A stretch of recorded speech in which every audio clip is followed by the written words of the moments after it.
మరి వాక్యంలోనికి పోదామా? కొరింథీయులకు రాసిన రెండవ పత్రిక,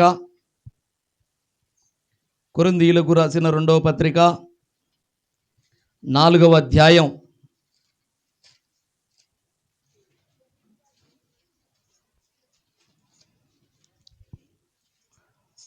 10-11 వచనాలు చదువుకుందాం. 4:10-11. యేసు యొక్క జీవము మా శరీరమందు ప్రత్యక్షపరచబడుటకై యేసు యొక్క మరణానుభవమును మా శరీరమందు ఎల్లప్పుడూ వహించుకొని పోచున్నాము.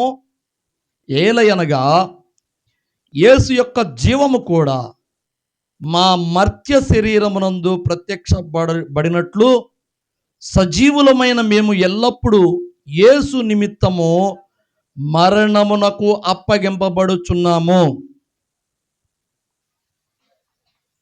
దేవుడి మాటలను మన వినికిడిలో ఆశీర్వదించునుగాక. ఆమెన్. చిన్న ప్రార్థన చేద్దాం. స్తోత్రము తండ్రి, పరిశుద్ధుడు ఒక దేవ, ప్రేమస్వరూపినికి వందనాలు, స్తోత్రాలు. ఇంతవరకు ప్రభువా నిన్ను స్తుతించి మహిమపరిచాం, విజ్ఞాపనలు చేశాం, నీ బల్లను సమీపించాం, కృతజ్ఞతాస్తుతులు చెల్లించాం, మా హృదయపూర్వకమైన అర్పణలు అర్పించాం. ఇంతవరకు మేము చేస్తున్న ప్రతిదీ నువ్వు చూస్తూ ఉన్నావు, ఆలకిస్తూ ఉన్నావు, అంగీకరిస్తూ ఉన్నావు.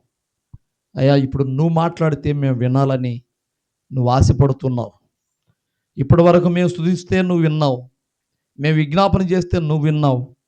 అయ్యా, ఇప్పుడు నువ్వు మాట్లాడితే మేము వింటామయ్యా. అయ్యా, మా చెవులు, మా మనస్సు, మా సర్వేంద్రియాలు నీ వాక్యము కొరకు మేము సిద్ధపరచుకుంటున్నాం. కృప దయచేయండి. అల్పుడైన అయోగ్యుడు నన్ను కనికరించు. అయ్యా, నీ కృపలో నన్ను కడుగు, పరిశుద్ధపరచు. నీ నోటి బోరగా నన్ను వాడుకో, నీ సిలువు చాటు నన్ను మరుగు చేయి. అయ్యా, ఇదిగో నాయన, నేనైతే బలహీనుడను, మట్టివాడను. నా ఆలోచన ఇదిగో, నా తలంపులు కాక నీ తలంపులు, నీ ఆలోచనలు నా మదిలో పెట్టండి. అయ్యా, నీ చిత్తానుసారముగా నిలబడాలనుకుంటున్నాను. కృప దయచేయండి. నన్ను సిలువు చాటు మరుగు చేయండి. నీ వాక్కు ద్వారా, జీవము కలిగిన, శక్తి కలిగిన నీ వాక్కు ద్వారా నీవే నాతో మాట్లాడి, మాతోటి మాట్లాడి, మా అందరితోటి మాట్లాడి, ఈ శబ్దయంత్రం ద్వారా వినుచున్న వారితోటి కూడా మీరే మాట్లాడి, మీరే మహిమ పొందమని, ఈ ఉపదేశాన్ని అడ్డగించాలని చూస్తున్న ప్రతి విధమైన దురాత్మ, చీకటి, అంధకార శక్తులను, దయ్యపు శక్తులను యేసుక్రీస్తు నామమున బంధిస్తున్నాం. కృప అనుగ్రహించుమని, నీ వాక్యము కార్యము చేయనట్లుగా ప్రతి వారి హృదయాల్లోనికి చొచ్చుకొని పోనట్లు కృప అనుగ్రహించుమని యేసుక్రీస్తు నామములోనే అడిగి వేడుచున్నాము తండ్రి. Amen, amen. యేసు యొక్క జీవము మా శరీరమందు ప్రత్యక్షపరచబడుటకై. యేసు యొక్క జీవము, ఆయన జీవమునకు అధిపతి. నేను నా గొర్రెలకు జీవమునిచ్చువాడను అని మత్తయి సువార్త 10వ అధ్యాయంలో, యోహాను సువార్త 10వ అధ్యాయంలో ఆయన చెప్తాడు, నేను గొర్రెలకు మంచి కాపరిని. గొర్రెల కాపరి తన గొర్రెలకు జీవమునిచ్చుటకే వచ్చాను. 10వ అధ్యాయంలో చెప్తాడు. చూడండి ప్రియ దేవుని పిల్లారా, జీవమునిచ్చు ఏది? యేసుక్రీస్తు యొక్క జీవము మా శరీరమందు ప్రత్యక్షమవ్వాలని, ప్రత్యక్షపరచబడాలని, యేసు యొక్క మరణానుభవమును మా శరీరమందు ఎల్లప్పుడూ వహించుకొని పోవచ్చున్నాము. ఆయన యొక్క మరణ అనుభవాన్ని మా శరీరంలో మేము అన్వయించుకుంటున్నాము. ఎందుకంటే ఆయన జీవము కూడా మాకు రావాలని అన్నాడు. బాగుంది. 11వ వచనం చూస్తే, ఏలయనగా యేసు యొక్క జీవము కూడా మా మర్త్య శరీరమునందు. మర్త్యము అంటే నశించిపోయే శరీరం. మర్త్యము అంటే నశించేది.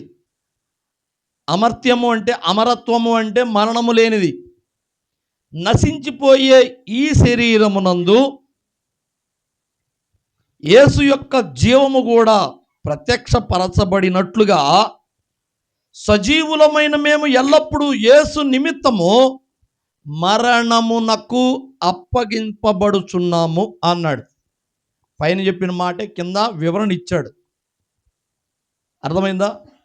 10వ వచనంలో చెప్పిన మాట 11వ వచనంలో ఇంకొంచెం క్లియర్ చేశాడు. అంటే మన శరీరాలు మర్త్యమైనవి, ఇవి నశించిపోయాయి. ఈ శరీరము మహిమా శరీరముగా మార్చబడి ఆయన యొక్క జీవము మనలోకి రావాలని, ఆయన జీవం మనలోకి రావాలంటే ఆయన ఎలాగూ చనిపోయాడో, ఎలాగూ శోధింపబడ్డాడో, ఎలాగూ హింసపడ్డాడో అలాగున మా దేహాలను కూడా మరణానుభవంలోనికి మేము తీసుకొని పోతున్నాము. అంటే మమ్మల్ని మేము అప్పగించుకుంటున్నాము. దేనికైనా, ఏ శ్రమకైనా, మరణానికైనా మమ్మల్ని మేము అప్పగించుకుంటున్నాము అన్నాడు. ప్రియమైన దేవుని పిల్లరా, మరణానికి మా దేహాలను, ఏది ఈ తుచ్చమైన ఈ దేహము, నశించిపోయే ఈ దేహము రేపు ఆయన యొక్క జీవము మాలోనికి వచ్చి ఈ దేహం ఏమవ్వాలంటే అమరత్వం అవ్వాలి. అంటే క్షయమైన ఈ దేహము అక్షయముగా మార్చబడాలి. అందుకోసము ఆయన ఎట్లా చెప్పాడో, ఇదిగో నేను నా సిలువనెత్తుకొని నేను ఎలాగూ వెళుతున్నానో మీరును మీ సిలువనెత్తుకొని నన్ను వెంబడించండి. అయితే మీరు మోస్తున్న ఆ సిలువ భారమైనది కాదు, నేను తేలిక చేస్తాను అన్నాడు సువార్తల్లో. అవునా కదా? అయితే ఇప్పుడు మనం చేయాల్సింది ఏంటంటే మన దేహాల్ని ఆయన శ్రమలకు అన్వయించుకోవాలి, లోపరుచుకోవాలి. రోమీలకు రాసిన పత్రిక 12వ అధ్యాయము అక్కడ అంటాడు. రోమాపత్రిక 12వ అధ్యాయము 1వ వచనం చూడమ్మా. కాబట్టి సహోదరులారా, పరిశుద్ధమును దేవునికి అనుకూలమునైన సజీవ యాగముగా మీ శరీరములను ఆయనకు సమర్పించుకొనుడని. దేవుని వాత్సల్యం అంటే ప్రేమ. ఆయన నాకు పెట్టిన ప్రేమను బట్టి, ఆయన మన మీద చూపిన వాత్సల్యాన్ని బట్టి నేను బ్రతిమలాడుతున్నాను. ఏమని అంటే, ఇదిగో సహోదరులారా, పరిశుద్ధమును దేవునికి అనుకూలమునైన సజీవ యాగముగా మీ శరీరాలు ఆయనకి సమర్పించుకోండి. పరిశుద్ధముగా, సజీవ యాగముగా, అదేనా? దేవునికి అనుకూలమును పరిశుద్ధమునైన సజీవ యాగముగా మీ శరీరాలని సమర్పించుకోండి అంటున్నాడు. అని నేను దేవుడు ఇచ్చిన వాత్సల్యాన్ని బట్టి నేను బతిమలాడుతున్నాను మిమ్మల్ని. నేను ఎలాగూ హింసపడుతున్నానో, ఏ శ్రమలైనా ఎలాగను ఓర్చుకొని నేను క్రీస్తులో నడవాలనుకుంటున్నానో అలాగను మీరు కూడా నడవాలని నేను ఆశపడుతున్నాను. దేవుడు నా యందు ఉంచిన వాత్సల్యతను బట్టి నేను బతిమాలుతున్నాను. మీరు కూడా నేను ఎలాగైతే ఈ క్రీస్తును పోలి నడుస్తున్నానో మీరు కూడా నన్ను పోలి నడవండి అని పౌలు గారు శ్రమలను ఉటంకిస్తూ, శ్రమలను ఎత్తిపట్టి సంఘానికి బోధిస్తున్నాడు. అంటే దేనికైనా కానీ మనము తెగబడాలి. శ్రమలు కాదు, శోధనలు కాదు, మరణానికి సైతం తెగబడాలి. పౌలు ఏం చేశాడో తెలుసా? యెరూషలేముకు బయలుదేరాడు. ఇక నా సమయం అయిపోయింది, ప్రభు నన్ను యెరూషలేము రమ్మన్నాడు, నేను వెళుతున్నాను అంటే, అన్నా పౌలన్నా ఏంది యెరూషలేముకు పోతానంటావు? యెరూషలేముకు పోతే నీ కోసం కాచుకొని ఉండారు.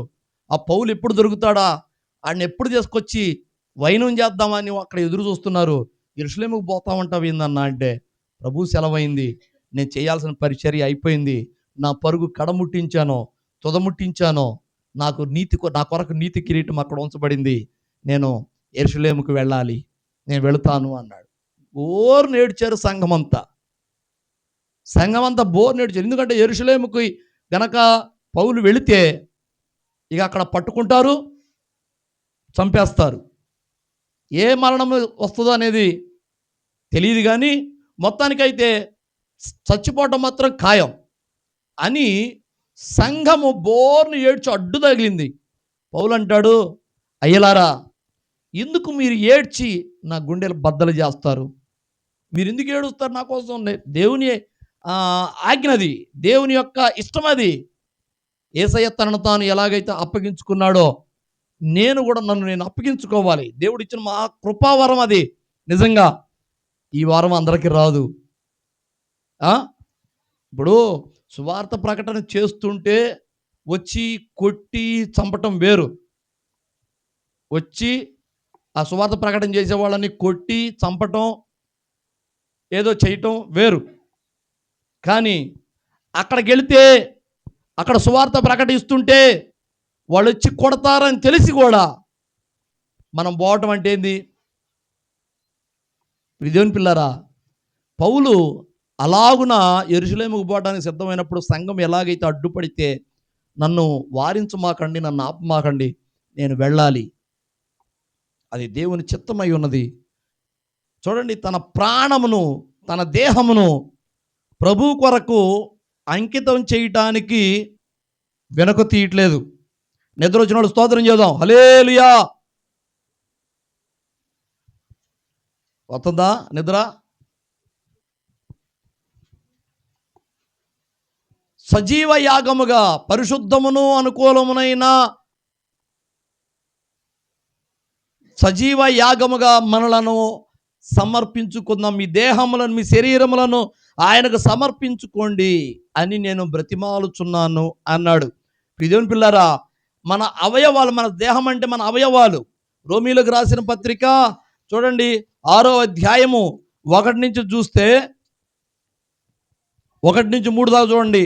అలాగైనా ఏమందుము, కృప విస్తరింపవలెనని పాపమునందు నిలిచియుందుమా? అట్లా అనరాదు.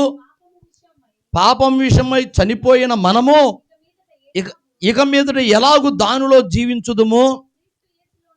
క్రీస్తు యేసులోనికి బాప్తిస్మము పొందిన మనమందరము ఆయన మరణములోనికి బాప్తిస్మం పొందితిరని మీరు ఎరగరా?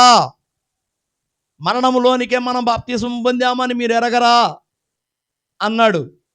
మనమేమో పేరుకి బాప్తిస్మంలో చనిపోయిన అనుభవం, తిరిగి మళ్ళా యేసుక్రీస్తు వారు లేచినట్లు, 3వ రోజున లేచినట్లుగా మరలా నీళ్ళలోంచి లేచిన అనుభవం, పునరుద్ధాన అనుభవంలోనికి వచ్చాము అనుకుంటున్నాం.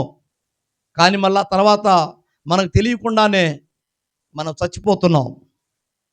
లోకం విషయంలో ఆశలు చూపుతున్నాం, పాపానికి ఆశలు చూపుతున్నామంటే మనం మరలా ఆత్మీయంగా మరలా చచ్చిపోతున్నాం. అర్థమవుతుందా? లోకం విషయంలో మనం ఆశలు కలిగి ఉన్నాం, లోకం విషయంలో, పాపం విషయంలో మరలా మనము దానికోసం పోతున్నాం, పాపం కోసం పోతున్నాం, పాపం చేస్తున్నాము అంటే మనం ఆత్మీయంగా మరలా చచ్చిపోతున్నాం. మరి పునరుద్ధానం అయ్యేది ఎప్పుడు? ఆల్రెడీ పాపంలో ఉన్నవాడు మరలా పునరుద్ధానం అయ్యేది ఎప్పుడు? దేవుని పిల్లరా, మన దేహాలను సజీవ యాగముగా పరిశుద్ధముగా సమర్పించుకోవాలి. అపవిత్రమైన దేహాలు కలిగి, అపవిత్రమైన అవయవాలు కలిగి మనము బ్రతకొద్దు. అలాగుంటే ఈ దేవునికి అర్పణగా పనికిరాదు. దేవుని ఆలయం ముందు బలిపీఠం యొద్ద బలి చేయబడే ఆ గొర్రెపిల్ల ఎలా ఉండాలి అంటే ఏ అవయవ లోపము లేనిదై ఉండాలి. ఏ మచ్చ, ఏ డాగు ఉండకూడదు, ఏ చిన్న గాయం ఉండకూడదు. అర్థమైందా? దాన్ని 10 రోజులు ముందుగా మందలో నుండి వేరు చేయబడినదై, ప్రత్యేకంగా కట్టివేయబడినదై ఉండాలి. అది మందలో గలవకూడదు, మందలో సంపర్కం చేయకూడదు, కలగప్పలకంగా ఉండకూడదు మందలో. అది దేవునికి ప్రతిష్ఠ చేయబడేది కనుక అది ప్రత్యేకంగా ఉండాలి. 10 రోజుల ముందుగా దాన్ని ప్రత్యేకంగా పెంచాలి 10 రోజుల పాటు. ఆ తర్వాత దాన్ని బలి అర్పించే విధానంలో బలి అర్పించాలి. పరిశుద్ధత ప్రాముఖ్యము.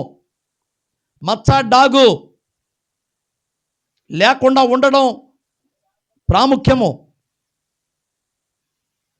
అర్థమైందా? పరిశుద్ధత. ఇప్పుడు మనం రోమా 12:1 ఏం చెప్పాడు? దేవునికి అనుకూలమును పరిశుద్ధమును సజీవ యాగముగా మన దేహాల్ని సమర్పించుకోవాలి. ప్రాముఖ్యంగా మన దేహాలు ఆయనకు అర్పణ కావాలి అంటే అపవిత్రంగా మనం అర్పిస్తే అది ఆయనకి ఇష్టం ఉండదు. కయ్యను హేబేలు యొక్క అర్పణలు మనం చూసాం. ఏంది ఆ హేబేలు ఏ అర్పణ తెచ్చాడు? హేబేలు తన మందలో నుంచి ఒక శ్రేష్టమైన గొర్రె పిల్లను తీసుకొచ్చాడు దేవునికి అర్పించాలని. దేవుడు హేబేలు యొక్క అర్పణను ఇష్టపడ్డాడు. ఎందుకంటే ఆ గొర్రె పిల్లను తెచ్చి బలి ఇచ్చాడు, రక్తం చిందించాడు. ప్రభువా, నా పాప దోషాల విషయమై ఇదిగో రక్తం చిందిస్తున్నాను, ఈ రక్తాన్ని తీసుకొని నన్ను కడుగు, నాకు బదులుగా ఈ గొర్రె చనిపోతుంది. పాపానికి ఫలితం ఏంది? మరణం. అవునా? పాపం వల్ల వచ్చు జీతం మరణము. ఇదిగో నా పాపాన్ని బట్టి, నా ప్రతి బలహీనతను బట్టి, నా అవిధేయతను బట్టి ఏదైనా కానీ ఇదిగో ఈ గొర్రె పిల్లని నేను వధిస్తున్నాను, నాకు బదులుగా ఈ గొర్రె పిల్ల చనిపోతుంది, ఇదిగో దీని రక్తాన్ని తీసుకొని నన్ను క్షమించు, నన్ను పరిశుద్ధపరచు అని రక్తాన్ని ఆశ్రయించాడు. రక్త బలిని చేశాడు హేబేల్. కయ్యను ఏం చేశాడంటే తన వ్యవసాయదారుడు ధాన్యం తీసుకొచ్చి ఇప్పుడు ధాన్యం కూడా తెమ్మని చెప్పాడు. ఎప్పుడు? నీ పంటలో ప్రథమ ఫలముగాను ప్రతిష్ఠిత అర్పణగాను తేవచ్చు. ఏంది? కానీ పాప పరిహారార్థముగా గొర్రె పిల్లను తేవాలి, రక్తం ద్వారానే రావాలి. కానీ ఇక్కడ కయ్యను చేసిన అర్పణ పాప పరిహారం నిమిత్తం చేయలా. ఇదిగో నాకున్నదే, తమ్ముడిని అడుక్కోవచ్చు అవసరమైతే, తమ్ముడు ఇదిగో నీకు బస్తా ధాన్యం ఇస్తాను, 2 బస్తాలు ఇస్తాను, అవసరమైతే 10 బస్తాలు ఇస్తాను, నాకు ఒక గొర్రె పిల్లని ఇవ్వరా. నేను కూడా మరి దేవుని దగ్గరికి పోవాలి కదా, నేను కూడా మరి రక్తాన్ని ఆశ్రయించాలి కదా, రక్తం ద్వారానే నేను పాపక్షమాపణ పొందాలి కదా, మరి నాకు కూడా గొర్రె పిల్లని ఇవ్వరా అని తమ్ముడి దగ్గరికి పోవాలి. తమ్ముడిని అడగడానికి నామోషి అయిపోయింది. నాకంటే చిన్నోడిని నేను అడిగేదా? లేదు, నాకున్నదే ఇస్తా, నాకున్న దాంట్లోనే ఇస్తా దేవునికే అని తనకున్న దాంట్లో ధాన్యం తీసుకొచ్చి బలిపీట మీద పోతే ఏమొచ్చింది? ధాన్యం తీసుకొచ్చి మండుతున్న బలిపీట మీద పోసేసాడు. ఏమైంది? అది అర్పించాడు అనిపించుకున్నాడు, కానీ ఆ అర్పణ దేవునికి ఇష్టంగా లేదు, యోగ్యమైన రీతిలో లేదు. ప్రియ దేవుని పిల్లారా, మనం అర్పించేది ఆయనకి ఇష్టంగా ఉండాలి, పరిశుద్ధంగా ఉండాలి, ప్లస్ సజీవ యాగముగా మనల్ని మనం అర్పించుకోవాలి. అంటే బ్రతికుండగానే ప్రభువా, ఈ ప్రాణాత్మ దేహాలు నీకోసమే, బ్రతికితే నీకోసం బ్రతుకుతాం, చస్తే నీకోసం చస్తాం అని సజీవ యాగముగా మనల్ని మనం అర్పించుకోవాలట. అలాగూ బ్రతికేటట్టయితే భక్తి చేయాలి. ఈ లోకంలో కలగా పొలగంగా నేను కాసేపు పట్టుంటాను, కాసేపు ఇట్టుంటాను. ఏంది పాస్టర్ గారు మరి అట్టాగాని లోకంలో పనులు చేసుకోవద్దు అన్నాడా? పనులు చేసుకోమన్నాడు. సంపాదించుకోండి, 6 రోజులు కష్టపడండి, 7వ రోజు దేవుని సన్నిధికి రండి. ఇంకా అవకాశం ఉంటే ఇంకొక వెసులుబాటు, ఇంకా దేవుడు నిన్ను ఆశీర్వదించాల్సి శుక్రవారం కూడా ఏర్పాటు చేశాడు. ఒకవేళ నువ్వు శుక్రవారం నీ కూలి మానుకొని నీ దేవుని సన్నిధిలో వచ్చి మొర పెట్టినా తగిన ప్రతిఫలం దేవుడు నీకు ఇస్తాడు. ఖచ్చితంగా ఆయన నమ్మదగిన వాడు, నీతిమంతుడు, ఖచ్చితంగా ఇస్తాడు. ఆయన సన్నిధిలో నువ్వు 3 గంటలు గడుపుతున్నావు, 2 గంటలు గడుపుతున్నావు, నువ్వు దినమెల్లా నువ్వు చేసిన రాని ఆశీర్వాదం ఆయన ఇవ్వగలడు, ఇస్తాడు. అయితే నువ్వు చేసే విజ్ఞాపనైనా, నువ్వు చేసే అర్పణైనా, నువ్వు ఇచ్చే సమయమైనా దేవునికి ఇష్టంగా ఉన్నదా లేదా చూసుకోవాలి. మీ దేహము దేవునికి ఆలయమై ఉన్నదని మీరు ఎరగరా అన్నాడు. 1 కొరింథీ పత్రిక 3వ అధ్యాయము 16వ వచనం చదువు. మీరు దేవుని ఆలయమై ఉన్నారనియు దేవుని ఆత్మ మీలో నివసించుచున్నాడనియు మీరెరగరా. ఎవడైనను దేవుని ఆలయమును పాడు చేసిన యెడల దేవుడు వానిని పాడు చేయడు. దేవుని పిల్లారా, ఈ దేహము దేవుని ఆలయం. ఆలయం అంటే దేవుడు నివసించడానికి యోగ్యంగా ఆయన ఎంచుకున్నాడు. హృదయమనెడి తలుపు నొద్ద యేసునాదుండు. హృదయమనెడి తలుపు నొద్ద యేసునాదుండు. తరచి సదయుడగుచుండే హృదయ తలపులను. తరచి సదయుడగుచు తట్టుచుండే హృదయ విధములను. హల్లెలూయా. హృదయం అనే తలుపు ఆయన తట్టుచున్నాడట. నాకు తలుపు ది. నీ హృదయంలో ఆయన రావాలి. నీ హృదయంలో ఆయనకి సింహాసనం వేయాలి. అంటే నువ్వు బ్రతికుండగానే నీ హృదయం ఆయనకి అప్పగించాలి.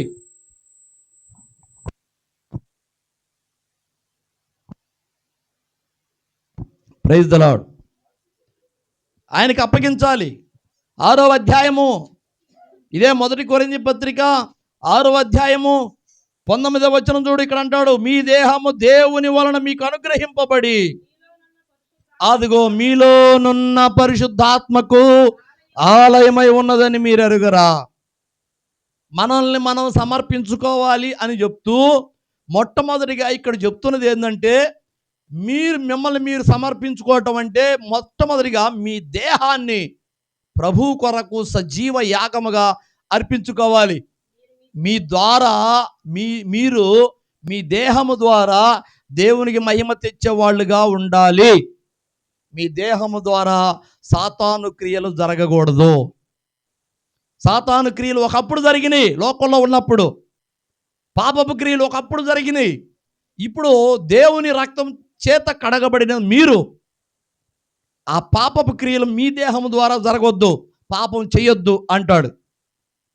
అయితే ఆ పాపాన్ని జయించడానికి మనకు శక్తి చాలదు. కానీ మనకు ఒకడు సహాయం చేయవాడు ఒకడు ఉంటే మనం దాన్ని గెలవచ్చు.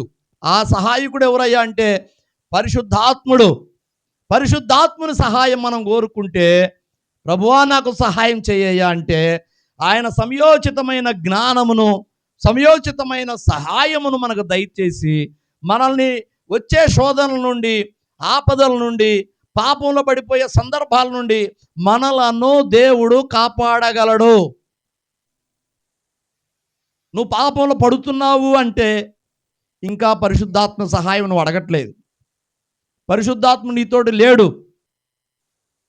ఆయన్ని ఎక్కడో వదిలిపెట్టి వచ్చేసావు నువ్వు. అర్థమవుతుందా? మొట్టమొదటిగా మన దేహంతో ఆయన్ని మహిమపరచాలి. అంటే పరిశుద్ధముగా మన అవయవాలు పరిశుద్ధంగా ఉండాలి. ప్రతి అవయవం కూడా. నీ కన్ను చెడిపోకూడదు. లేఖనం అంటుంది, నీ కన్ను చెడిందైతే నీ నీ నీ కుడి కన్ను, నీ 2 కళ్ళు పెరికి వేసుకో. ఎందుకంటే ఒకవేళ నీ కుడి కన్ను నేను అభ్యంతరపరిస్తే కుడి కన్ను పెరికి వేసుకో. నీ 2 కళ్ళు నేను అభ్యంతరపరిస్తే కళ్ళు లేని వాడవయి పరలోకంలో ప్రవేశించడం మేలు కదా, 2 కళ్ళు కలిగి ఉండి నరకంలో పడే కంటే అంటాడు. నోటితోటి అపవిత్రం వస్తుందేమో. నీ నాలుక దేహం అంతట్లో చిన్నదే, కానీ ఆ చిన్న నాలుకను బట్టి, ఆ నాలుక మాట్లాడే మాటలను బట్టి నీ దేహం అంతా అగ్నిలో పడిద్ది. జాగ్రత్త. నీ నాలుకని కాచుకో అన్నాడు. తన నోటిని కాచుకునేవాడు ధన్యుడు, సామెతల గ్రంథంలో చెప్తుంది. ప్రియదేవుని పిల్లారా, నోటిని అదుపులో ఉంచుకోవాలి. నోరు ఒక అవయవం, కళ్ళు ఒక అవయవం. నీ చెవుల ద్వారా అపవిత్రమైన వాటి వింటున్నావేమో, ఆ అపవిత్రమైనవి వినకూడదు. నువ్వు నీ చెవులు చెడిపోతాయి. ఆ చెవుల ద్వారా వినికిడి లోపలికి వెళ్ళి నీ దేహం పాడైపోద్ది. నీ చేతులు అన్యాయం చేసే చేతులు, జాగ్రత్త. నీ చేతులను కట్టుకో. నీ పాదాలు ఎక్కడ పడితే అక్కడికి పోకూడదు. నీ పాదాలు నీ అదుపులో ఉంచుకో. సర్వేంద్రియాలు నీ అదుపులో ఉండాలి. అర్థమైందా? ఇంకా అక్కడ ఒక చోట అంటాడు పత్రికల్లో, మనము ఇంద్రియ నిగ్రహము గల వారమై అంటాడు. ఇంద్రియ నిగ్రహం, ఇంద్రియాలంటే అవయవాలు. అవయవాల్ని మనం నిగ్రహించుకోవాలి. మనకి కలిగిన ప్రతి ఆశ నెరవేర్చుకోవాలనుకోకూడదు. పాపం చూడగానే, అన్యాయం చూడగానే ఆశ కలిగిద్దేమో, కానీ ఇది నేను చేయకూడదు కదా. యోసేపు ఎలాగ పారిపోయాడు పోతిఫరు భార్య కాడి నుంచి? ఎలాగ పారిపోయాడు? పారిపోలా. ఇది నేను చేయకూడదు, ఈ అపవిత్రం నాకొద్దు, అలాగున విసర్జించాలి. ప్రతి పాపాన్ని విసర్జించాలి. నీ దేహంతో ఆయనకి మహిమ రావాలి. నీ దేహం ద్వారా, నీ దేహంలో ఉన్న అవయవాలు పరిశుద్ధంగా ఉంటే ఆయనకి సమర్పించుకోవడానికి సరిపోయింది. అవి పరిశుద్ధంగా లేకపోతే పనికిరాదు. కలగాపులగంగా ఉంటే బలి అర్పణగా పనికిరాదు. చెప్పాను కదా, గొర్రెపిల్ల 10 రోజులు మందకి వేరుగా ఉండాలి. మందకి వేరుగా ఎందుకు ఉండాలంటే మందలో అది కలవకూడదు, మందతో సంపర్కం చేయకూడదు. అర్థమైందా? అది వేరుగా ఉండాలి బలి అర్పించేది. ఇక్కడ లోకంలో నుంచి మనల్ని కూడా వేరుపరిచాడు తన రక్తము ద్వారా, బాప్తిస్మం ద్వారా. మనము కూడా ఈ లోకానికి వేరుగా ఉండాలి. అప్పుడే సజీవ యాగముగా, పరిశుద్ధముగా, దేవునికి అనుకూలమైన సజీవ యాగముగా మనము మన దేహాన్ని అర్పించుకోగలం. మొట్టమొదటిది ఏంటిది? మనం ఏ విధంగా ఏం అర్పించుకోవాలంటే మన దేహాన్ని పరిశుద్ధంగా ఉంచుకొని దేవునికి అర్పించుకోవాలి. అది శ్రమలు రావచ్చు, మరణమే రావచ్చు. స్టెఫనుకు తెలీదా? ఆ సమయంలో నేను ఇక నోరు ముయ్యకపోతే వాళ్ళు నన్ను కొడతారు, రాళ్లతోటి కొట్టి చంపుతారని స్టెఫనుకు తెలియదు? తెలుసు. అయినా వాళ్ళందరూ రాళ్ళు చేత పట్టుకొని ఉన్నా, ఇదిగో నేను మనుష్య కుమారుణ్ణి దేవుని కుడిపార్శ్వమున చూస్తున్నాను అన్నాడు. యేసుక్రీస్తుని మహిమలో దేవుని కుడిపార్శ్వమున నేను చూస్తున్నాను అన్నాడు. ఒళ్ళు మండిపోయింది వాళ్ళకి. అసలు యేసుక్రీస్తు గురించి ప్రకటించొద్దురా అంటే వీడేంది మరీ అసలు ఆ దేవుని కుడిపార్శ్వం ఉన్నాడు అంటాడేంది? పళ్ళు పట్ట కొరికి రాళ్ళతోటి కొట్టి చంపేశారు. తన దేహం ఆ రోజు దేవునికి, ప్రభువుకి అర్పితమైపోతుందని తెలుసు. అందుకే భయపడలా. ఎందుకంటే నా దేహం దేవుని కోసం అంకితమైపోతుంది. దేవుని కోసమేగా. హల్లెలూయా.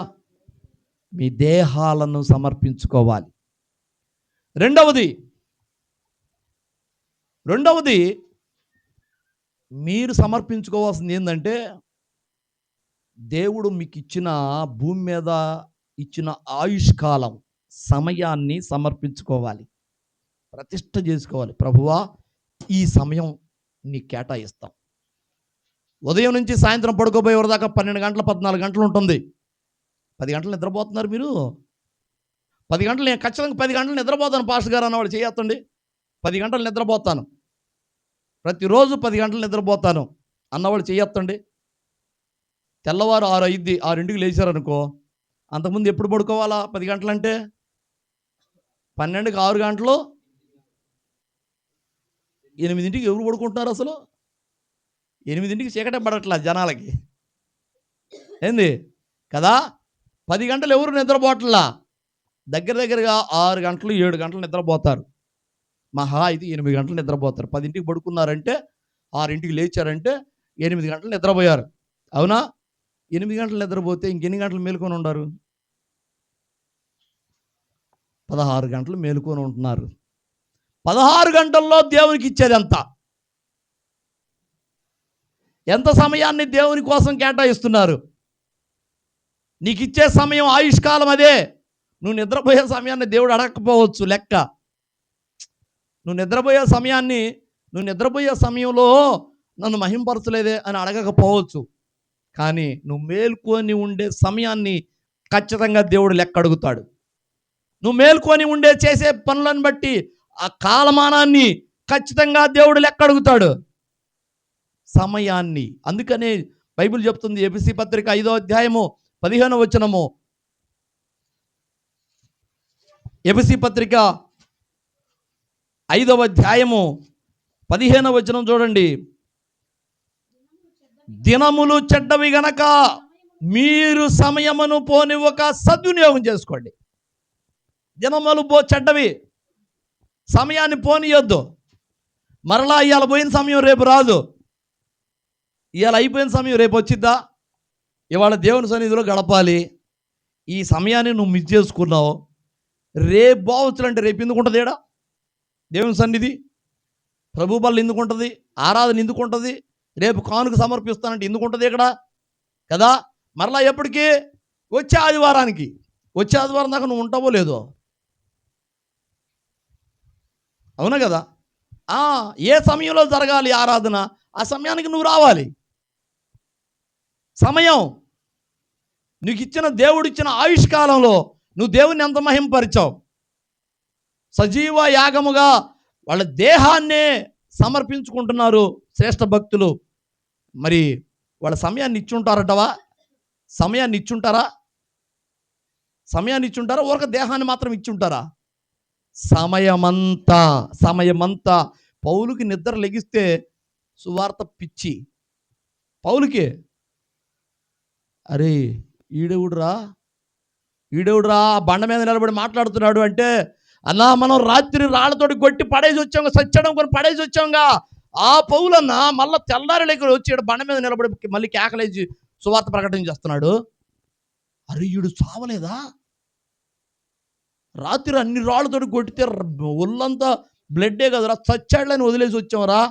వీడు మళ్ళీ తెల్లారిలోకి వచ్చి మళ్ళీ అదే గాయాలతోటి మళ్ళా ముఖమంతా వాసిపోయి గాయాలన్నీ అక్కడక్కడ ఆడాడి ఇరిగిపోయినా అరే మళ్ళీ లేచి నిలబడి మాట్లాడుతున్నాడు రా. ఆశ్చర్యపోయారు. రాత్రిగా పౌలును కొట్టింది రాళ్ళతోటే, చచ్చాడనుకొని వదిలేసి వచ్చాం. అరే తెల్లారిలేక మళ్ళీ ఆ బజార్లో రాయి మీద నిలబడి మళ్ళీ మాట్లాడుతున్నాడే. అయ్యలారా నా మాట వినండి అని. ఎప్పుడు? పొద్దున్నే. సమయాన్ని పోనివ్వడం దినములు చెడ్డవి కనుక సమయాన్ని పోనివ్వక సద్వినియోగం చేసుకోండి. మీకు మరలా రాకపోవచ్చు, మీరు అనుకున్నట్టుగా జరగకపోవచ్చు. సద్వినియోగం, సమయం చాలా విలువైంది. శ్రేష్ఠ భక్తులు ఒక పాట రాశారు హోసన్న వాళ్ళు. విలువైనది సమయము, అదేనా?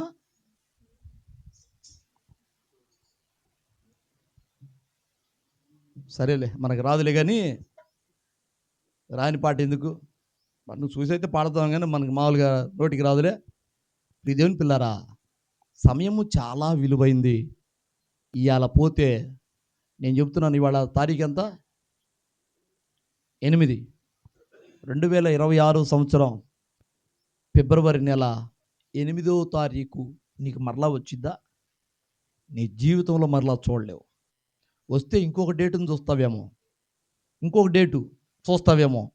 ఈరోజు నువ్వు వ్యర్థపరుచుకుంటే ఇంకొక డేట్లో నువ్వు ఆరాధనలో కనబడతావేమో, దేవుని సన్నిధులు కనబడతావేమో, లేకపోతే భక్తులు కనబడతావేమో.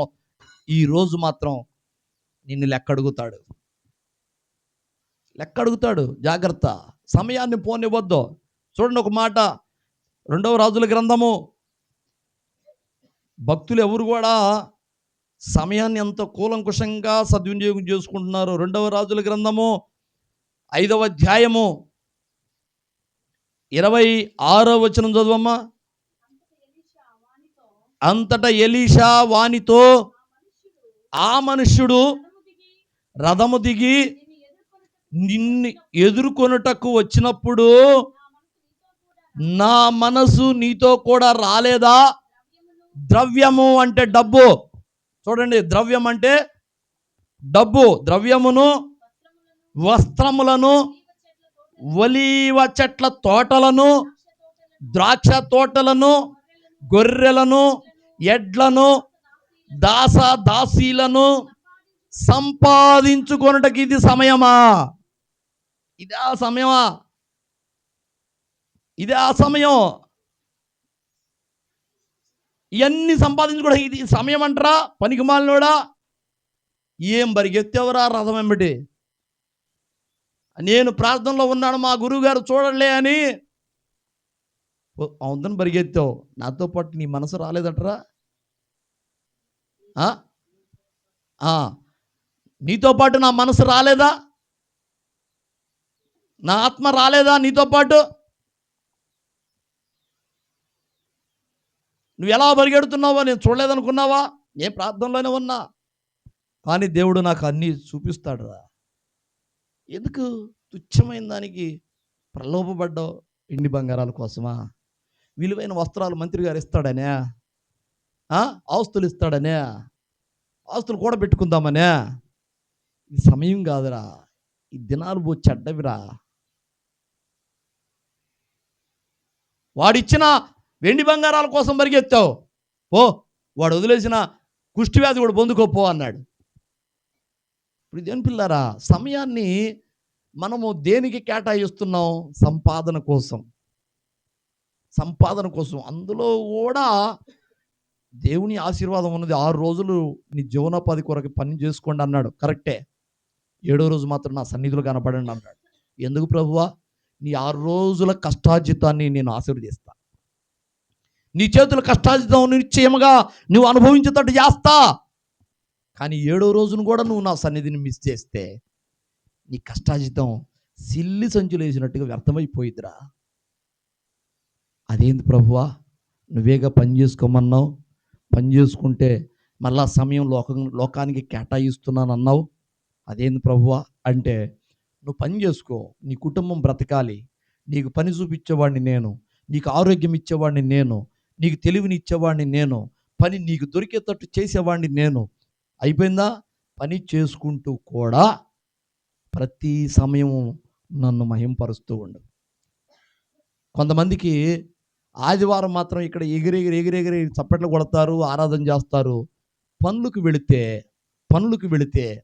ఆ పనులు కాడ సపోజ్ ఆడవాళ్ళు ఉన్నారు, కలుపులకి, మిరపకాయలకి, పత్తి తీయడానికి, లేకపోతే పొగాకు కొట్టడానికి, దేనికి పోతారు కదా. పనులకు పోతే అక్కడ వాళ్ళ సమయం ఎట్ట అయిపోతుందో తెలుసా?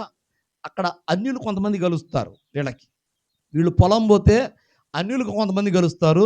అన్యులతో పాటు రక్షణ లేని వారితో పాటు వీళ్ళ ముచ్చట్లు ఎలా ఉంటాయి అంటే లోకం ముచ్చట్లు. ఆ అమ్మాయి ఇట్ట, వీడిట్ట, ఆ అమ్మాయి అట్లా అంది, ఏమో ఇట్లా అంది. వ్యర్థమైన ముచ్చట్లు. ఇవన్నీ అయిపోయినాయి అంటే ఇంకా సేవటికి సీరియల్ ముచ్చట్లు వస్తాయి. సీరియల్ ముచ్చట్లు కూడా అయిపోయినాయి అంటే ఇక సినిమాల ముచ్చట్లు వస్తాయి. వ్యర్థమైన చెత్తంతా లోకస్తులతో పాటు ఆరాధన, ఇక్కడ ఎగిరెగిరి ఆరాధన చేసిన వాళ్ళు కూడా ఆదివారం వీళ్ళు కూడా కలగాపులగంగా ఉంటారు. నేనేంది, నా స్థితి ఏంటి? ఈ సమయం దేవుడు ఇచ్చిన గొప్ప వరం కదా. అన్యులతో కలిసి పనిచేసే అవకాశం దేవుడు ఇచ్చాడు. నేను నా దేవుని గురించి నోరు తెరవాలి. వీళ్ళని ఈ రోజున నాతో పాటు పని చేపిస్తూ వీళ్ళకు సువార్త చెప్పే అవకాశం దేవుడు నాకు గొప్ప అవకాశం ఇస్తే నేను ఈ ముచ్చట్లు చెప్పుకుంటే ఎట్లా? నేను దేవుణ్ణి రేజ్ చేయాలి, దేవుని ప్రస్తావన ఇక్కడ రేజ్ చేయాలి. ఏదో ఒక విధంగా మా పాస్టర్ గారు ఇలాగ చెప్పాడు నిన్న, ఇదిగో దేవుడు ఇలాగ మాట్లాడాడు, ఇట్లాగంట, వాక్యంలో ఇలా ఉందంట అని నువ్వు వాక్యము గురించి నువ్వు పనులకు వెళ్ళిన కాడ నువ్వు రేజ్ చేస్తే అన్యులైన వాళ్ళు నీ మాటలు ఆలకిస్తారు. వాళ్ళు కూడా వ్యర్థమైన ముచ్చట మానుకొని నీ నీ యొక్క స్వార్థకి, నీ సాక్ష్యానికి, దేవుని అద్భుత కార్యాలకి వాళ్ళు కూడా చెవి ఎగ్గుతారు. అవునా? అలా కాకుండా నువ్వు కూడా సమయాన్ని దుర్వినియోగం చేసుకోవచ్చు. వాళ్ళతో పాటు లోక ముచ్చట్లు, ముసలమ్మ ముచ్చట్లు అన్నీ చెప్పుకుంటూ ఉంటే ఎట్లా నీ సమయం దేవునికి ఇచ్చినట్టు? ప్రియదేవుని పిల్లారా, సమయాన్ని మనం సంపాదించుకోవాలి, కానీ సంపాదించుకుంటూ కూడా దేవుణ్ణి మహిమపరచాలి. పని చేసుకోమన్నాడు 6 రోజులు. 6 రోజులు పని చేస్తూనే ఉంటావు. పని చేస్తూ నువ్వు లోకంలో పాపంలో బతుకుతూ ఉంటే ఆ సంపాదన కూడా నువ్వు ఇక్కడ దేవునికి ఇవ్వటం అంత శ్రేష్టం కాదు. అర్థమైందా? లోకంలో గడుపుతూ, పాపంలో గడుపుతూ 6 రోజులు ఆ లోక పాపాల్లో మునిగిపోతూ సంపాదించిన సంపాదన కూడా తీసుకొచ్చాడా ఇక్కడ దేవునికి అర్పించడం కూడా అది దేవునికి ఇష్టమైన అర్పణగా ఉండదు. అర్థమైందా?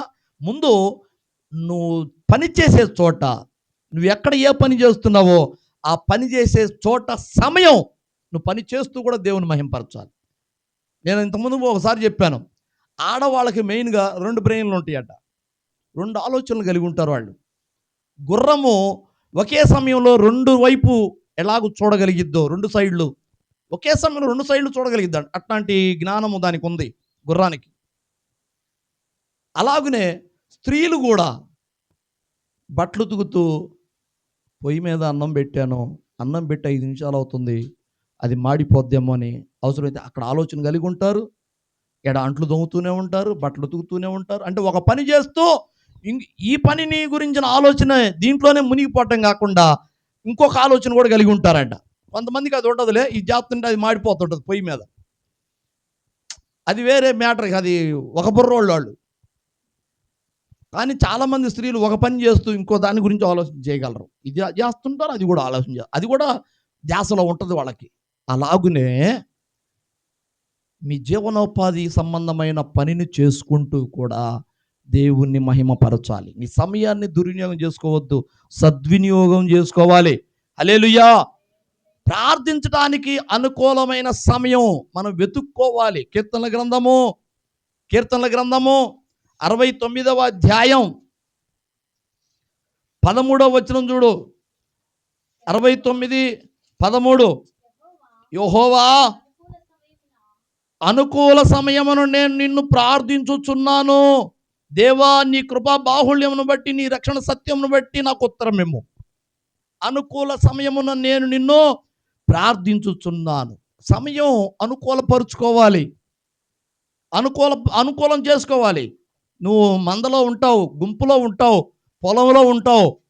పొలంలో ఉన్నా నీకంటూ ఒక ప్రతిష్ట సమయం, ఇదిగో ఈ ప్రార్థన మధ్యాహ్నం 2 గంటలప్పుడు, మధ్యాహ్నం 3 గంటలప్పుడు ప్రార్థన చేసుకోవాలి. ఆ ప్రతిష్ట నీకుంటే నువ్వు పొలంలో పని చేస్తూ కూడా అక్కడ మోకరించి ఒక 5 నిమిషాలు, ప్రభువా నీకు స్తోత్రం అయ్యా, ఇదిగో ఇది నా ప్రార్థనా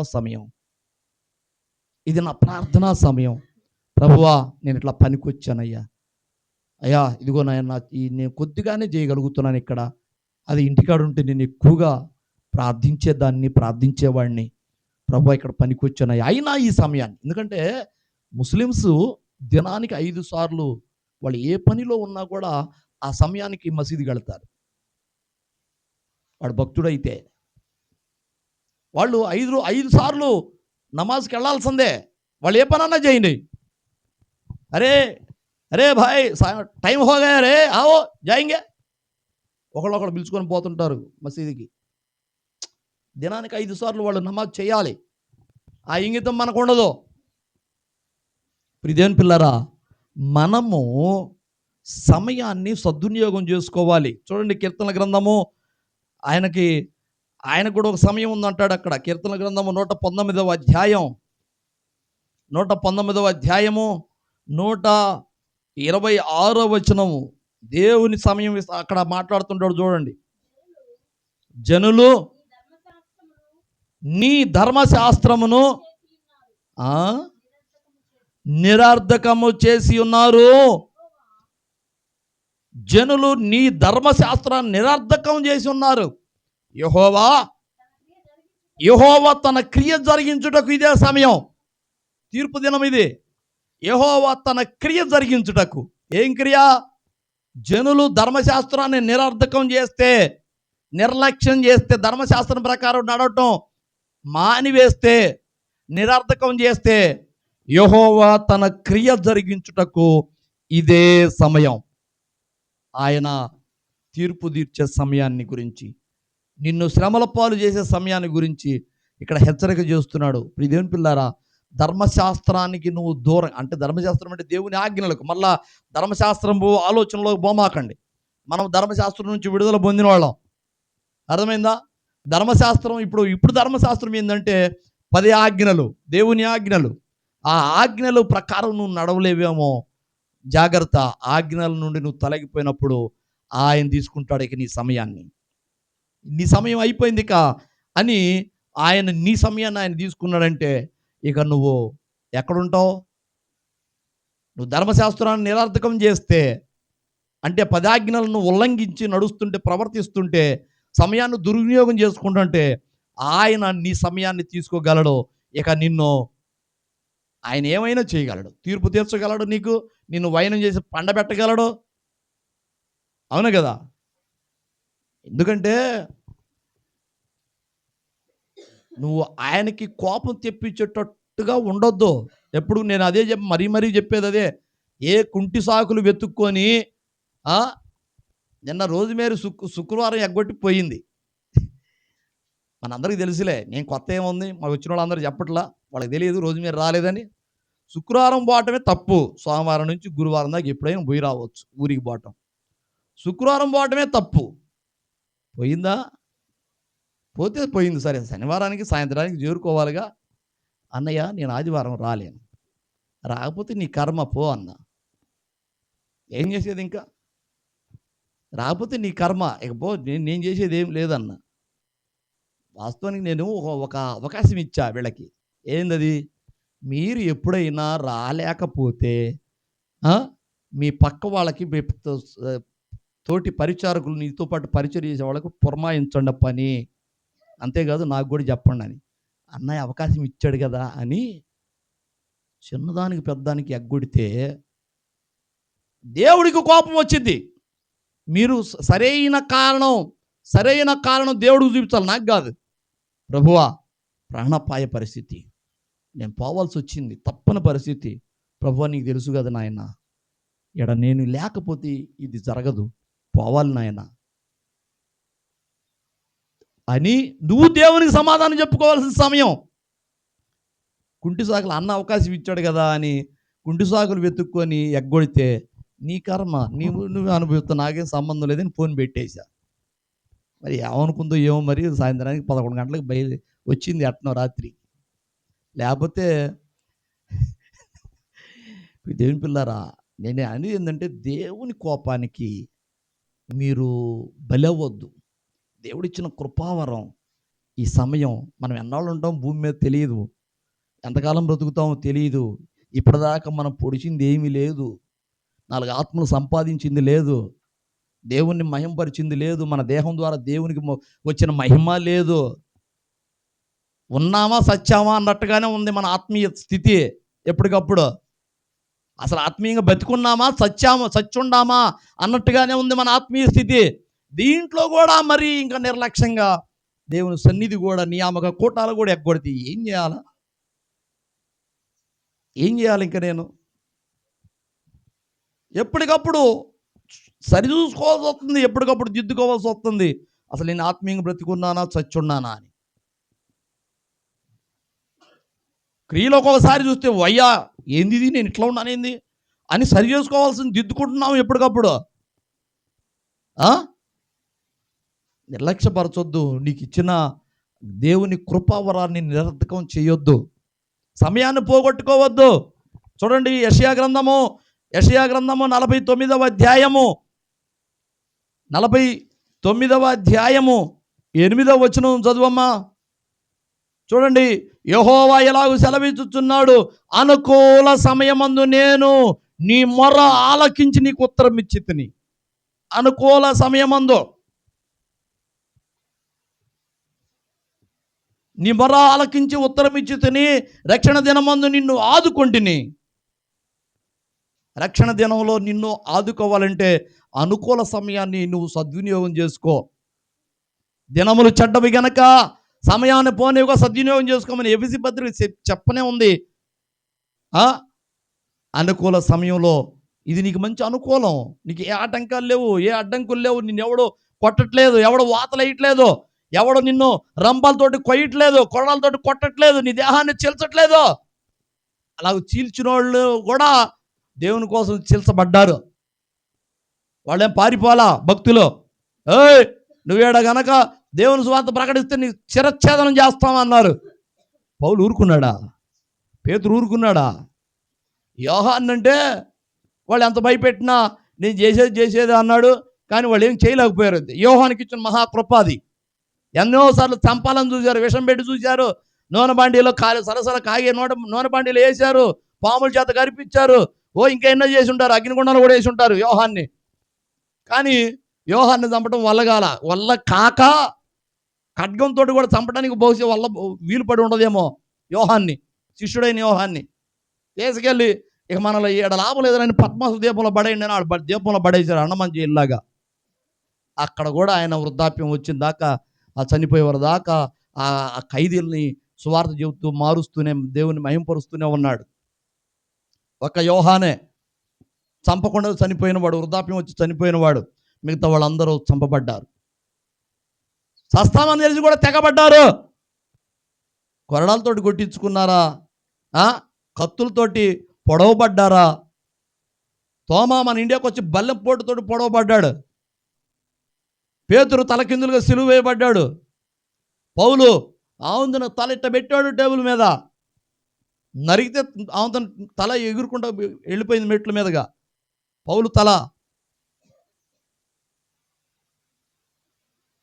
ఆ యెరూషలేములో ఆ పౌలుని శిరచ్ఛేదనం చేసిన చోట నేను ఇటీవల విన్నాను, అది నిజమో కాదో తెలియదు కానీ ఆ పౌలు శిరచ్ఛేదనం చేయబడినప్పుడు ఆ తల ఎప్పుడైతే ఆ మెట్ల మీద ఇట్లా స్టెప్పుల వారీగా డొలుకుంటూ కింద పోయిందో, ఆ ఎత్తులో నరికారు తల.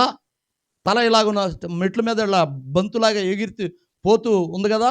ఏ మెట్టు మీద అయితే ఆ పౌలు యొక్క తల పడిందో, ఏ ఏ మెట్టు మీద అయితే ఆ పౌలు యొక్క రక్తపు మరకలు పడ్డాయో, ఆ మెట్టు మీద పాలు ఉత్పత్తి అవుతున్నాయట. నీళ్ళు కూడా కాదు, పాలు. పాలు భూ భూ ఆడ మెట్ల మీద ఇట్లా ఫౌంటైన్ లాగా ఉత్పత్తి అవుతున్నాయట. ఇప్పుడు కూడా అలా ఉందని మొన్న ఏదో యూట్యూబ్లో నేను చూశాను. అది నిజమో కాదు కానీ పౌలు మాత్రం శిరచ్ఛేదన చేయబడ్డ మాట వాస్తవం. తెగబడ్డారు. చంపుతావా? చంపు, దేవుని కోసం చావడానికి మేము సిద్ధం అన్నారు. అదే పరిస్థితి మనకొస్తే అసలు అంత పరిస్థితి మనకెందుకు వచ్చింది? మనం ముందే లోకంలో ఉండటే, ముందుగానే లోకంలో పాపంలో ఉండటే ఇంకా వాళ్ళు శిరచ్ఛేదన చేసేదాకా ఉంటామా? దూత్ అంటే పారిపోయేటట్టు ఉంటాం మనం. మనం అలాగ ఉండొద్దు. ప్రియ దేవుని పిల్లారా, మన ఎడల ఆయన ప్రణాళిక చాలా ఉన్నతంగా ఉంది. ఎవరిని కూడా స్వార్థంతో చూడ్డా ఆయన. సంసోన్ని ఎలాగ చూశాడో నిన్ను అలాగ చూస్తాడు. పౌలుని ఎలాగ చూశాడో నిన్ను అలాగ చూస్తాడు. ఒక్క పౌలే కాదు, మనం అందరం పౌలు అవ్వాలని ఆయన ఆశ. మోషే ఒక్కడే కాదు, మనమందరం మోషేలం అవ్వాలని ఆశ. రాజరిక సుఖభోగాన్ని త్యాగం చేసి రాలా? వద్దు, ఈ రాజభోగం వద్దు, ఈ సుఖభోగాలు వద్దు. అసలు నా ప్రజలు బానిసలుగా ఉంటే నేను మాత్రం ఇక్కడ సుఖపడతా ఉండేది, నాకు వద్దు ఇది అని చెప్పేసి తన ప్రజల్లోకి వచ్చేసాడు. తర్వాత మరి అష్ట కష్టాలు పడాల్సి వచ్చిద్దని తెలీదు మోషేకి, తెలీదు, తెలుసు, అయినా వచ్చేసాడు. నా ప్రజలతో శ్రమపడ్డా నాకు మేలు అన్నాడు. దేవుని కోసం శ్రమ పడతాను, కష్టపడతాను, అవసరమైతే చస్తాను కూడా అని వచ్చాడు రాజరికాన్ని వదిలిపెట్టి. మనము కుంటి సాకులు ఎత్తుక్కుంటున్నాం. ఎట్టాగా దేవుని నుండి దూరం అవ్వాలా, ఎట్టాగా దేవుని కృప నుండి దూరం అవ్వాలా ఎత్తుక్కుంటున్నాం మనం, దేవుని కృప దూరం అవ్వాలని. ఇప్పుడు దేవుని పిల్లరా, మూడవదిగా మొట్టమొదటిది ఏంటిది? మన దేహాన్ని సమర్పించుకోవాలి. రెండవది మన సమయాన్ని సమర్పించుకోవాలి దేవునికి. ఆయనకి ఈ సమయం ప్రార్థనా సమయం, ఈ సమయం వాక్య ధ్యాన సమయం, ఈ సమయం సువార్త ప్రకటన సమయం. ఎట్టకట్టా సువార్త చెప్పాలి. ఒక సమయం కేటాయించుకో. యేసన్న గారు ఒక ప్రతిష్ట చేశాడు. రోజుకి కనీసం ఒకళ్ళకన్నా సువార్త చెప్పకుండా నేను అన్నం తిన్నాను. యేసన్న గారు ఆయన మరి ఈయనెవరు? జాన్ వెస్లీ గారు. ఆయన స్వయంగా సాక్ష్యం, శిష్యుడిగా ఉండి, యేసన్న గారి శిష్యుడిగా ఉండి ఆయన ఇచ్చిన సాక్ష్యం. అయ్యగారు ఎండలో కూర్చొని ఇట్లాగా మందిరం కాడ, గోరంట్లలో మందిరం కాడ ఎండలో కూర్చొని, గోరంట్లోనో శారదా కాలనీలోనో మందిరం ఎండలో కూర్చొని కుర్చేసుకొని కూర్చొని దారిని పోయే వాళ్ళకి అడుగుతుంటాడంట, అయ్యా బాప్తీసం పొందావా, నువ్వు ప్రభువుని అంగీకరించావా అడిగేవాడంట. మాకు తెలుసులేవయ్యా మీ సంగతి అంటే, నీ కర్మ వదిలిపెడతాడు. నేను పొందాను అంటే, మంచిదయ్యా పో, దేవుడు నిన్ను దీవిస్తాడు. నేను పొందలేదండి, ఆ యేసయ్య గురించి నాకు తెలియదండి అంటే, అయితే రా ఇట్లా కూర్చో, ఒక 5 నిమిషాలు కూర్చోబెట్టుకొని సువార్త ప్రకటన చేస్తాడంట.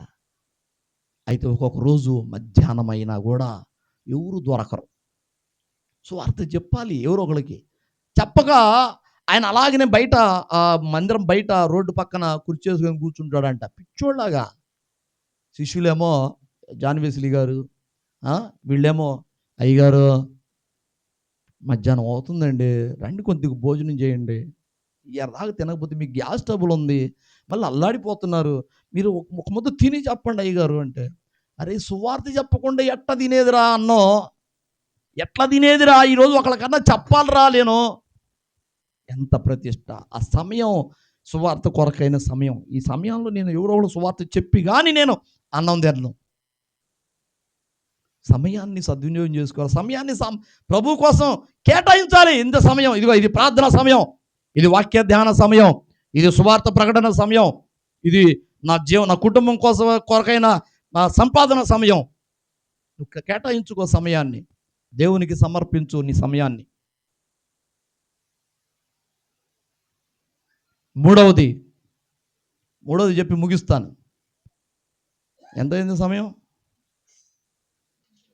ఇక్కడ కూడా సమయపాలన ఉండాలి. దేవుని కోసమైతే నేను చెబుతున్నా, ఏముందని ఎంతసేపు అని చెప్పొచ్చు. ఇదేంది పాస్టర్ గారు, దీనికి సమయపాలన ఉండదా? ఉండదు. సమయం అనక సువార్తను ప్రకటించమన్నాడు. సమయం చూడొద్దు, సువార్త ప్రకటించే విషయంలో సమయం చూడొద్దు. సమయం అనక సువార్త ప్రకటన చేయండి అన్నాడు. కాబట్టి అంతసేపు అని చెప్పచ్చు, అట్టగని చెప్పనులే, కానీ మీరు ఆకలితోటి అలమటించిపోతారు, విలవిల్లాడిపోతారు, ఎన్నో తిట్టుకుంటుంటారు. దేవుని పిల్లారా, మూడవదిగా మన ధనాన్ని, మన సంపాదనని మనము దినమెల్లా ఖర్చు చేసి సమయాన్ని మనం సంపాదన కోసం కేటాయించి వస్తున్నాం కదా, ఆ సంపాదన కూడా దేవుని కొరకు అర్థవంతంగా ఖర్చు అవుతుందా లేదా చూసుకోవాలి. దేవుని కొరకు నీ సంపాదన అర్థవంతంగా అవుతుందా, లేకపోతే ఎక్కువ సంపాదన వ్యర్థంగా పోతుందా, అది చూసుకోవాలి. మన ధనాన్ని కూడా, మన దేహాన్ని సమర్పించాలి, మన సమయాన్ని సమర్పించాలి. మూడవదిగా మన ధనాన్ని, మనకున్న దేవుడు మనల్ని ఆశీర్వదించి ఇచ్చిన మన ధనాన్ని దేవుని కోసం కేటాయించాలి. చూడండి, ఇప్పుడు ఈ దేవుని పిల్లారా, మార్కు సువార్త 12వ అధ్యాయము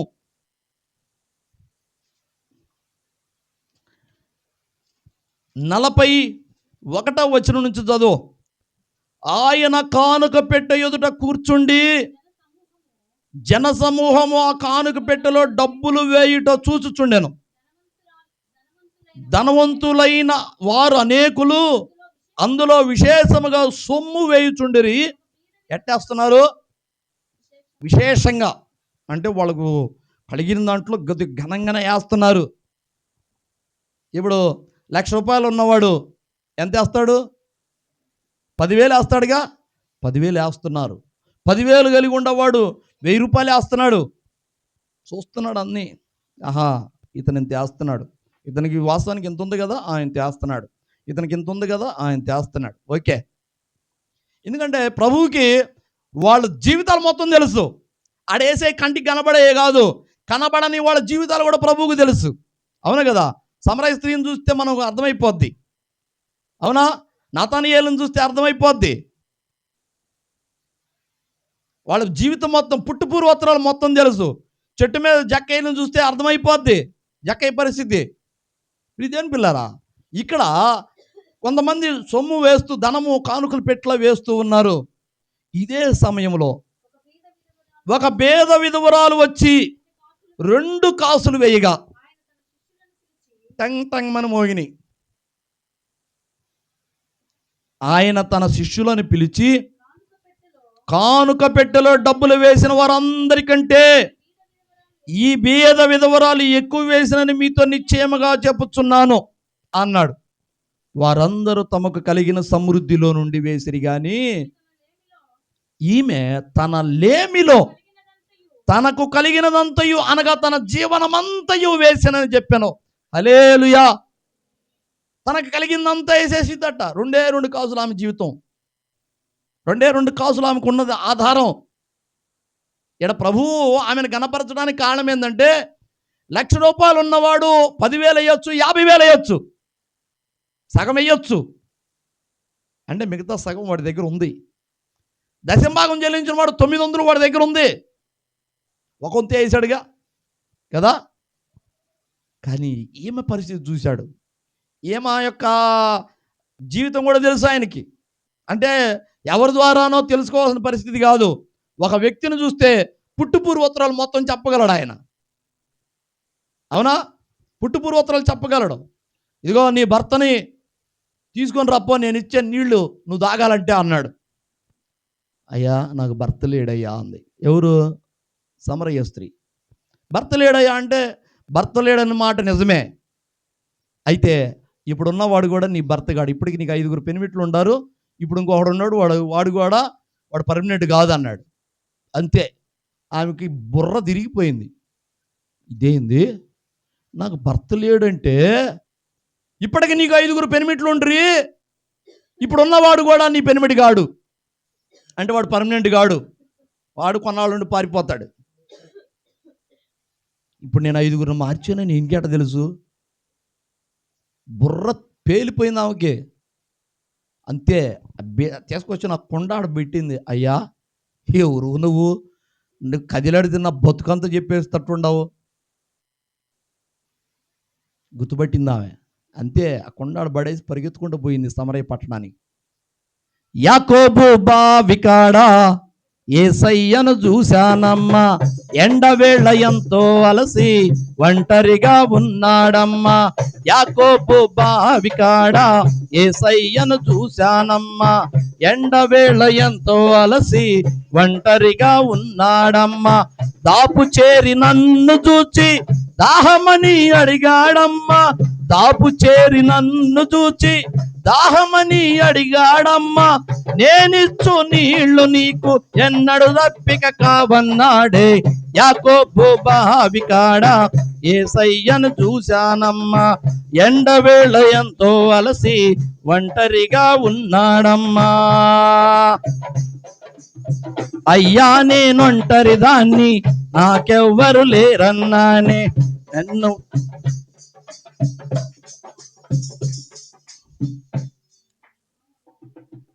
ఏందది? అయ్యా నేను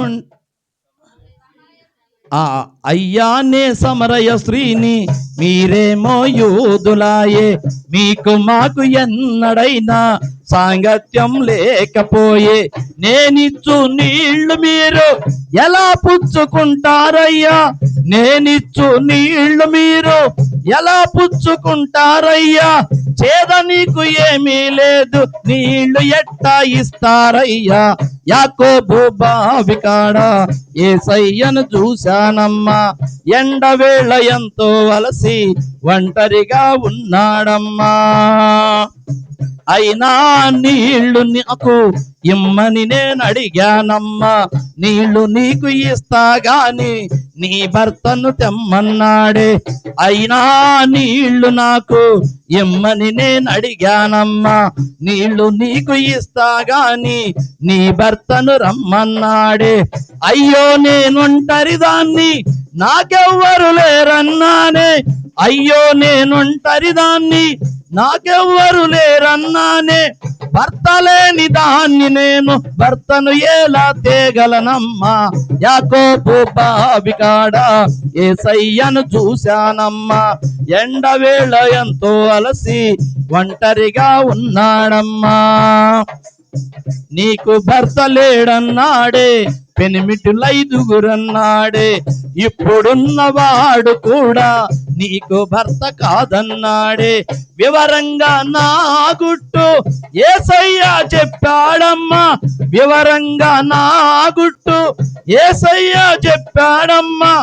ఆనాటి నుండి నేను ఆయన సాక్షి అయ్యానమ్మా.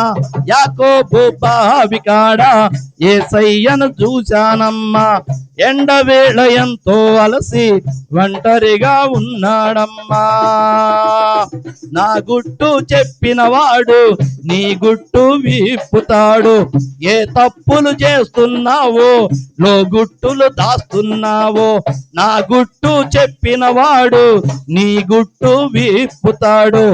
ఏ తప్పులు చేస్తున్నావో లో గుట్టులు దాస్తున్నావు. గుట్టు రట్టు కాకముందే తప్పులు ఒప్పుకోవాలమ్మా. గుట్టు రట్టు కాకముందే తప్పులు ఒప్పుకోవాలమ్మా. తప్పకుండా యేసయ్య ముందు తల వంచి మొక్కాలమ్మా. యాకోబు బావి కాడ యేసయ్యను చూశానమ్మా. ఎండవేళ ఎంతో అలసి ఒంటరిగా ఉన్నాడమ్మా. హల్లెలూయా. ఆ రోజు సమరయ పట్టణం మొత్తం, ఆ ఊరు మొత్తాన్ని యేసయ్య బావి దగ్గరికి నడిపించింది, యాకోబు బావి దగ్గరికి. ఎందుకు?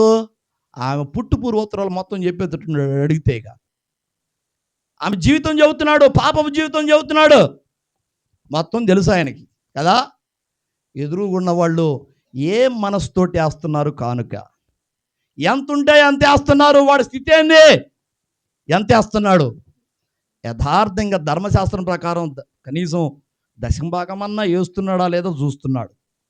కానీ ఒక వృద్ధురాలు కర్ర పట్టుకొని వణుక్కుంటూ వణుక్కుంటూ వణుక్కుంటూ వణుక్కుంటూ వచ్చి, వంగిపోయిన నడుముతోటి వచ్చి, ఎప్పుడు కట్టిందో మరి ఆ పైట చెంగున ఆ రెండు రెండు కాసులు ఇప్పదీసి 2 కాసులు వణుకుతున్న చేతులతోటి వేసేసి